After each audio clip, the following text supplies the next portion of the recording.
Hi. I have had to come on another channel. My Wi-Fi wasn't picking up, and now we're live.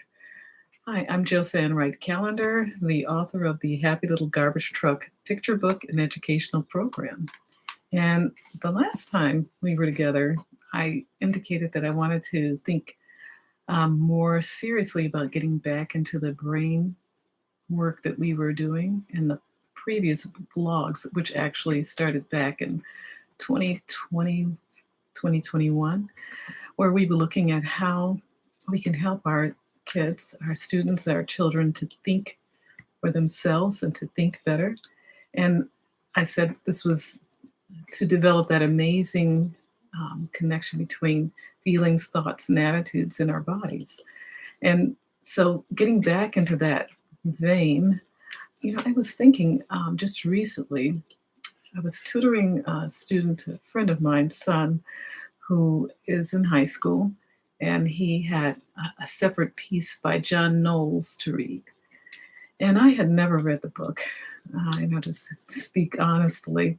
And I really looked forward to this opportunity because I knew it was a classic. And it takes place during the 40s.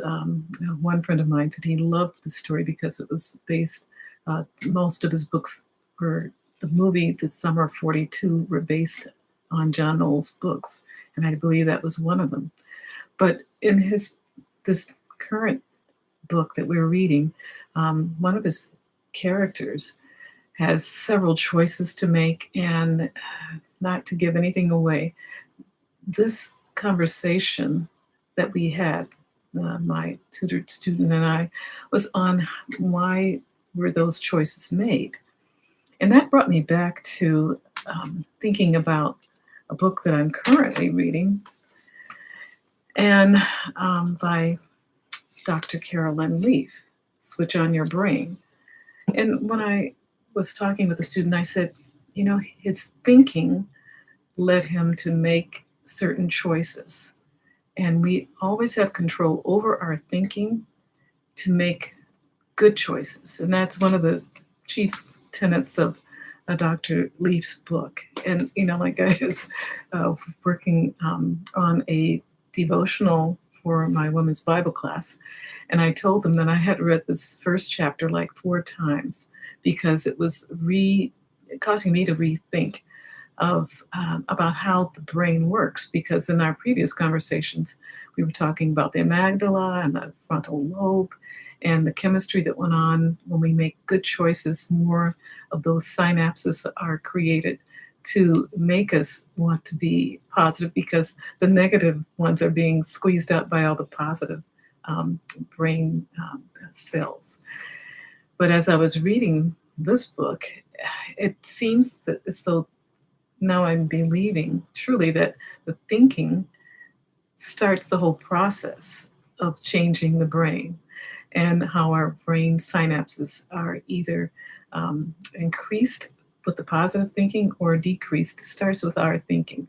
And so I'm going to start this particular set of thoughts from that point of view. And it truly is based on current science and new, I guess, evaluations of old research based on the new ideas that have come out of scans and autopsies and just the many things that scientists are able to look at now and evaluate how our brains work. And Dr. Leaf's common analysis is that we do have choices. And her perspective is from one of belief in God. And she said that we have that choice given to us by God to make choices that are positive, or we have the choice. Basically, that's what it comes down to. And so looking at the thinking aspect, what we dwell on is usually how our choices evolve.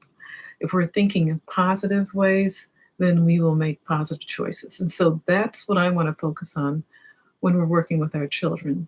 Not looking at things that happen from a very negative or this person meant to hurt me, so that That's why I did this as I was working in the classroom. That came up often.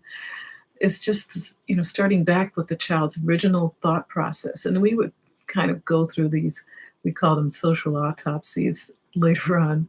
Thank you for that particular. Remember, that was one of our previous talks, and we'll get back into that. But we would dissect what was happening in the person's life, that child's life, and say that, okay, that happened on the playground, but now we're in the classroom and you both apologize to each other so we can go on and you don't have to think about that anymore. He's your friend. So we would just take a look at what precipitated the behavior, and it always would come back to how the child was thinking about it. So we're going to look at this in detail. This is like a thumbnail sketch of what we're going to be covering, but it's truly fascinating to me and really exciting. And I hope you will subscribe and please share, and we'll delve a little bit deeper next time. Thank you. Bye-bye.